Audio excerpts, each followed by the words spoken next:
Hello, Dexter fandom. Today is the day I rolled out of bed, and first thing I did was sit on the couch and watch Dexter Resurrection for 2 hours.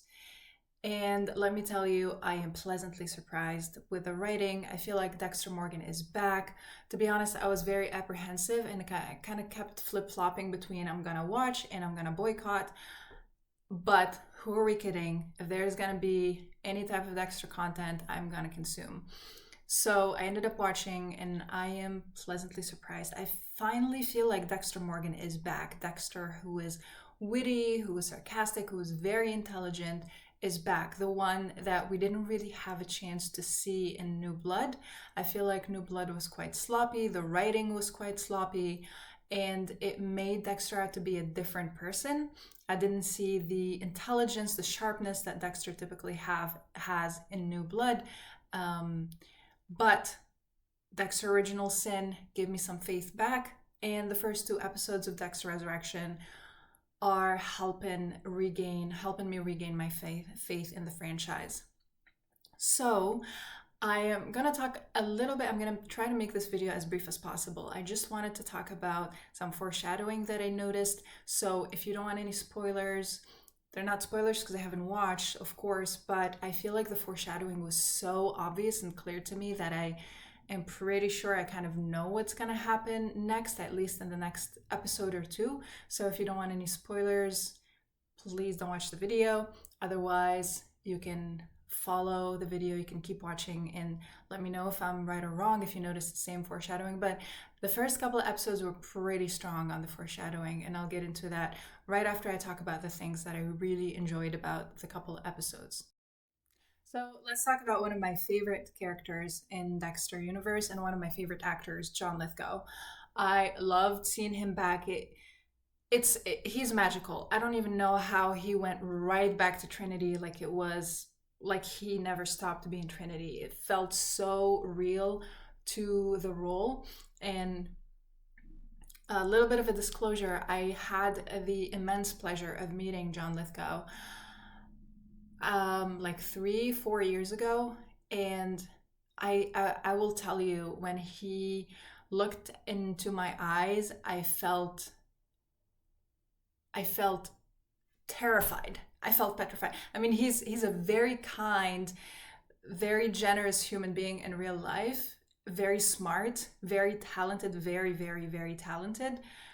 At the same time, being a huge Dexter fan and watching the original show multiple times, I can't even count how many times I've watched it, and being so kind of into the character of Trinity, meeting him in person, him looking down on me. By the way, I am 5'10".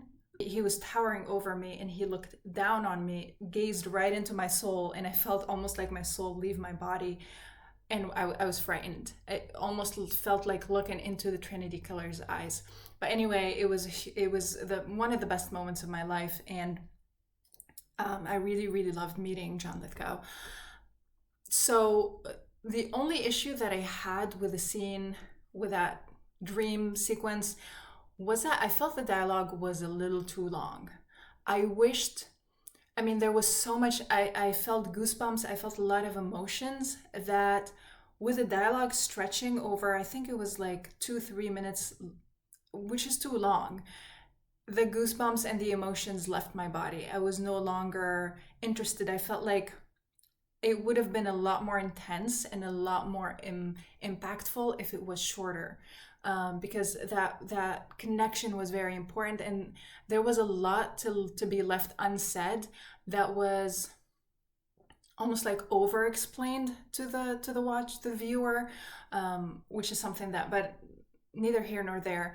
The sequence of Miguel Prado was great. Dokes, of course, my goodness, the actor, looks amazing.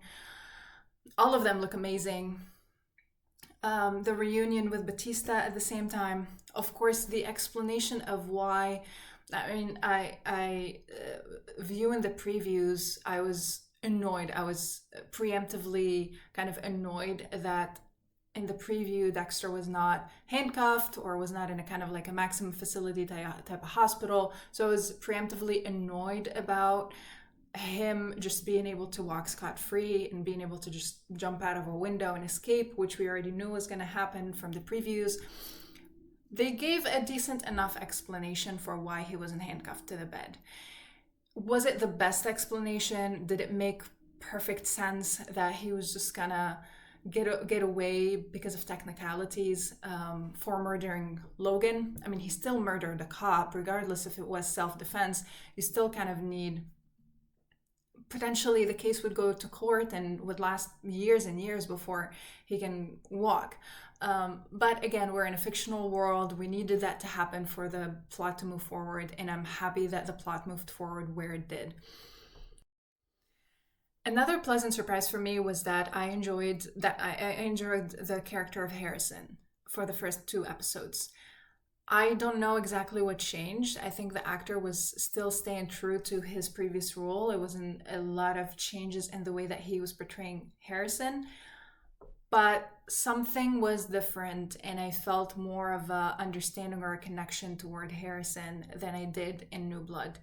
In New Blood, granted, he was angry and impulsive, and a lot of things happened that didn't make sense, and I don't think they built the dialogue very well between him and Dexter to make us feel something for Harrison.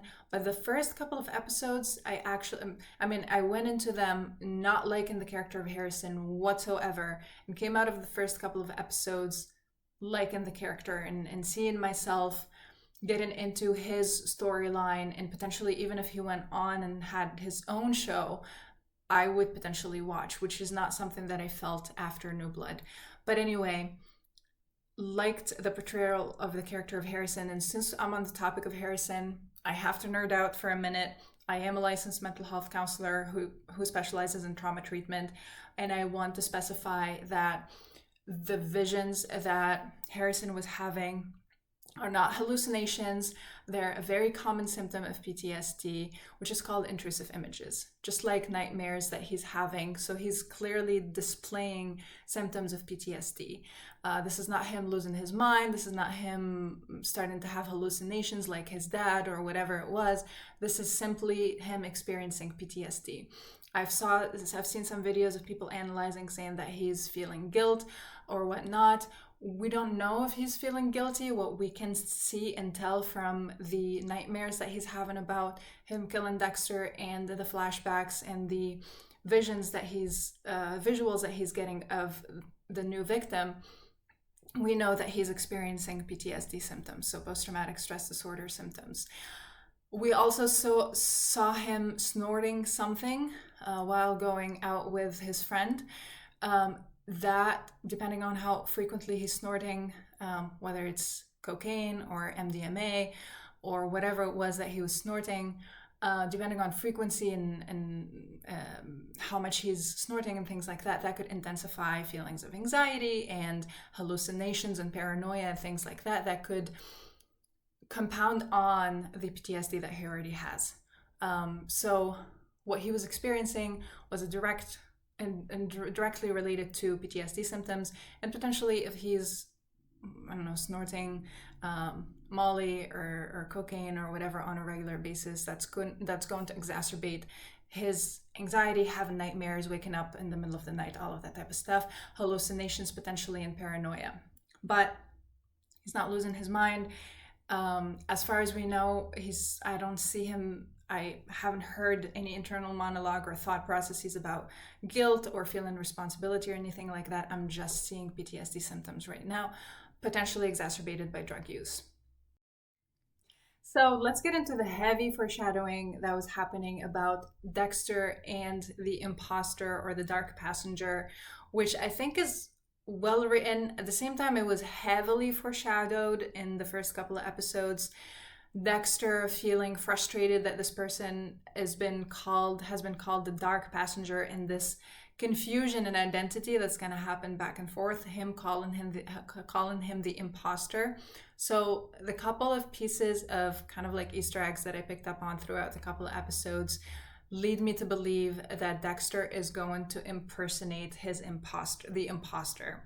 So basically, Dexter, by regaining his identity as Dexter Morgan, but now he's also going to regain his identity as the one and only Dark Passenger by getting after the imposter Dark Passenger, taking care of him, and taking on his personality, so impersonating him. We saw Charlie the recruiter go into this guy's house and leave him an invitation. So we know that Peter Dinklage's character is interested in recruiting the Dark Passenger character. We also saw a scene where when Dexter was interviewing the guy who survived the attack by the imposter, the man the survivor was telling Dexter, the guy looks just like you with a hoodie on. And then later on in the previews, we also saw Dexter wearing a hoodie when he met Peter Dinklage's character, Leon something. So all of this together, with Dexter being annoyed that the other guy's impersonating him, is going to lead to this kind of ironic, funny event reversal where Dexter takes care of the Dark Passenger, but then impersonates him. So now he's the imposter of the imposter, which is quite humorous in my opinion, also well written. So this is what I think is going to happen. I think there were way too many Easter eggs leading us into this track that Dexter, he knows he looks just like this imposter. He puts a hoodie on and it's the same person, and is going to have some interest piqued in this person who is collecting serial killers, is going to either stumble across the invitation and get curious about it, or is going to get curious about this organization, Charlie the recruiter and Leon, whatever, the person collecting serial killers in one way or another. But they are going to think that they're recruiting the Dark Passenger when in fact they are recruiting the OG Dark Passenger, which is going to be an interesting turn of events for everybody involved. If you enjoyed my commentary on the first couple of episodes, please leave a comment and let me know what you think. If you think my predictions are accurate, if you saw the same foreshadowing Easter eggs that I saw, or if you disagree with me, I'd love to have a conversation with you in the comments. All right, bye.